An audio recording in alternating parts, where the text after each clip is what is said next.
Welcome to the Automation Flows section of your system. This is where you can create any custom automation sequences for sales and marketing automation. In this example today, I already created a form. This is my request information form where I collect the first name, last name, email, and a question: do you own or rent? I'm using this form on my funnel, and now every time someone fills out this form, I want an automation flow to be triggered. So let's go into the Flows section and click on Create Flow. Here I get 3 different types of flows that I can create. Let's go over each one. A flow for contacts. This is a flow that's going to run on contacts that already exist in your system. You can think of this as a flow that you want to set up for an email newsletter or other marketing sequences that you want for contacts that you already put in your system. These could be contacts you imported via CSV file from another system. Then we have automation flows for form submissions. Now these are real-time flows that process every time your form is filled out. This is the option that I'm going to use today. I'm going to select this, and then I'm going to select the form I want to hook this up to down below, my request information form. The third type of flow we have is for incoming phone calls. If you order a phone number in your new system, that phone number can be controlled by an automation flow. So think about when a call comes in, and think about the steps you would want a customer to hear: a thank you for calling message, or an interactive voice menu to push 1 for sales or 2 for support, or to forward the calls to another number. So let's create my flow for the form submission. So this is the flow that's going to run every single time my form is filled out. In this case, since I'm using the request information form, this is going to be like a lead. So I'm going to first search for the pipeline step, and I'm going to create a pipeline item for someone on my team. I'm going to create this new task in the sales pipeline, and I can specify who it's assigned to. It can be assigned to a specific user, the contact's owner, if I set one, or I can randomly pick from a list of users, or I can randomly pick from a list of users that have a specific tag. So if I have, let's say, 5 salespeople inside my system, and those salespeople all have the sales team tag, I could type in sales team tag and it would randomly pick from that list of users. In this example, I'm just going to go ahead and click on my demo user. I'm going to give this a name, call new lead. Now I can specify what column I want this to drop into, a default value, estimated close date, and the opportunity source. I'm going to say this is from my sales funnel, since I'm using this form on my funnel. I'm going to go ahead and set this to red color because I trained my team to look at the red colors first. Since this is a new lead, this needs to be called immediately. So I saved this. Now the next thing I want to do is I want to start connecting these. So I'm going to take the bottom connector from the top step and drag it to the connector on the next step. Now this is hooked up. Perfect. Now the next thing I want to do is I want to add a delay. So I'm going to add a wait step. And so I want to send the customer an email after they fill out this form, but I want it to appear like a human sent the email. So I'm going to add a little bit of a delay. I'm going to say let's wait for 15 minutes.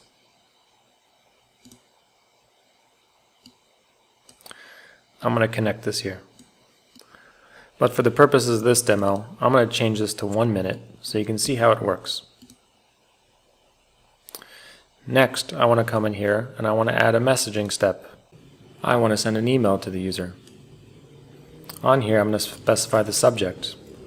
I can personalize this subject and say something like, "Hi, customer first name." Here, I'm going to use the value from my form. Next, I'm going to say this is from me, and I'm going to go ahead and type in my email address.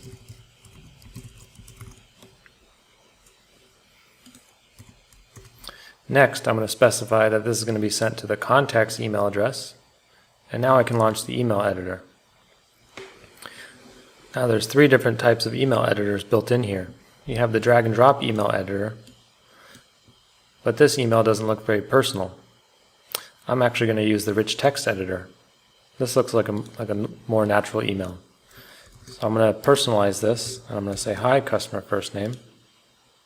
I'm going to use the variable from the form, the first name field, I'm going to say, I see you currently, and I'm going to use another merge field. I'm going to use the own or rent. So this is going to say, I see you currently own, or I see you currently rent your home. I would love to chat. So it's really easy to personalize these emails. I'm going to go ahead and click Save, and I'm going to save this step. Now, if this is the first time I've typed in my email domain, it's going to give me a warning that my domain has not been connected for email sending, and we can automatically start the connection process now. I'm going to go ahead and click Yes to add this domain for email, but then I'll need to go in and complete the verification process under Connected Domains. So now that I got my email step added, I want to connect this as well. Now my flow is complete, but I can go in and do other advanced scenarios too, such as using conditions. I can conditionally route the lead based on the answers that the user picked on the form. I can do random routing, split testing, and many other steps. But this is perfect for this example, so I'm going to save this. I'm going to publish it, and now my flow is live. Next, I want to show you on this little menu on the right, I can see that this flow is hooked up to my request information form. And this runs when a form submission happens. And there's 0 people currently processed in this flow. I can see that this flow also has a name of untitled flow, so I'm going to click on that and change that.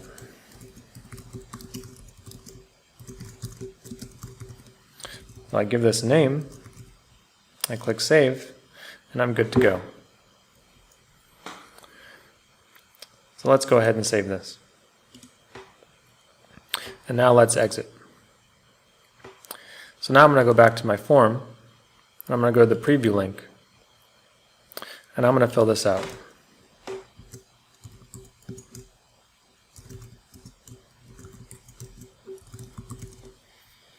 And I'm going to say I own. So now when I submit this form, I get the success message that I defined. And if I go back into my system, under database, I'm going to see a new contact, Alex Joe. This was from the form that I just filled out. On here, I can see that this contact was created from my request information form. On the right, I can see they were processed in the request info email flow. And here in the middle, I can see the steps that happened when that flow was processed. So the first thing it did was create a new pipeline item, and it's currently now on the wait step, where I set it to wait for 1 minute. If I go into my pipeline over here on the right, I can see there's an entry on the sales pipeline that says call new lead. So the rest of my team is going to see this on the pipeline section. So here in my sales pipeline, I see I have a new opportunity. It says call new lead, and it's in the need to call column. So I can click on that, and I can see the details of this. Now let's go back into the database. I'm going to go ahead and open up this contact again, Alex Joe. Here, I see something new happened. The send email step was processed in the flow, and there's a red dot next to it, letting me know that there was a problem with this step. Remember, I set up this email to be sent after we wait for 1 minute. So it started waiting at 7:08, and it finished waiting at 7:09. I can always click on the red dot to learn more and see what steps were processed in my flow and what the problem was. But I already know what the problem is because I didn't connect my domain for the email sending yet. So what I'm going to do is I'm going to actually dive into the Sites section, and I'm going to see my connected domains, and I'm going to see I have my myemaildomain.com that hasn't been verified. I know it hasn't been verified because these icons are not green. Here, I have to verify some email DNS settings to connect my domain for email. So I'll click on this, and now I'm going to see 3 DNS settings I need to update with my domain provider. Here it tells me that I currently use GoDaddy for my domain. These are the DNS settings I'll need to copy. We're going to go through connecting your domain for email sending and website hosting in another video. Once you go ahead and complete these steps, I'd want to go through and test my flow again. The easiest way to do that is to come in and to fill out the form. Since every time I fill out the form, the flow runs automatically. So I'd go through the same process again of diving into my database, seeing the new contact that was created, and being able to see if the email was sent successfully. This is the main way you'll troubleshoot your flows, because here you'll see the execution history for every flow, the contact created, and the flow that it was run in. I'm going to show you now another way you can troubleshoot your flows and see what happened. You're going to go into the flow section, and here you're going to look for the flow that you created, the request info email flow. Here I can see how many contacts are currently subscribed in that flow. I can click on this number, and it's going to show me all the contacts that were triggered in this flow.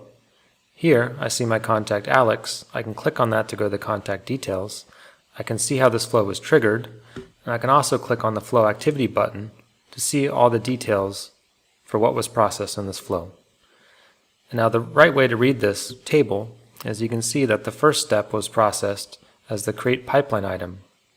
It created a new opportunity, and then it waited for a specific amount of time. That step was processed, and it decided to wait until this specific time, where it then decided to process the next step, send email. Then when the send email step tried to send, it failed because there's no verified send from email address found. So after I click that error, I can try to reprocess this and continue processing from this step, or I could just fill out the form again to try to start fresh. So this wraps it up today on how to use automation flows in your new system, where we went over a simple example of how you can hook up an automation flow to your form and send out personalized, automated marketing messages. I appreciate you joining me today. Now it's time to start building your flows.